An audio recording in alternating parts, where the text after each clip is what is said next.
Pinakain ni Jesus ang 5,000 tao. Nang gumagabi na, lumapit kay Jesus ang mga tagasunod niya at sinabi, "Nasa ilang na lugar po tayo at dumidilim na. Paalisin niyo na po ang mga tao para makapunta sila sa mga nayon at nang makabili ng pagkain nila." Pero sinabi ni Jesus sa kanila, hindi na nila kailangang umalis. Kayo ang magpakain sa kanila. Sumagot sila, "Mayroon lang po tayong 5 tinapay at 2 isda. Dalhin ninyo ang mga ito sa akin," ang sabi ni Jesus.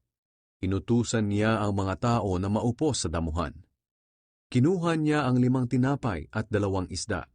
Tumingala siya sa langit at nagpasalamat sa Diyos. Pagkatapos, hinati-hati niya ang tinapay at ibinigay sa mga tagasunod niya. At ibinigay naman nila ito sa mga tao. Kumain silang lahat at nabusog. Pagkatapos, tinipon nila ang natirang pagkain at nakapuno sila ng 12 basket. Ang bilang ng mga lalaking kumain ay mga 5,000, maliban pa sa mga babae at mga bata.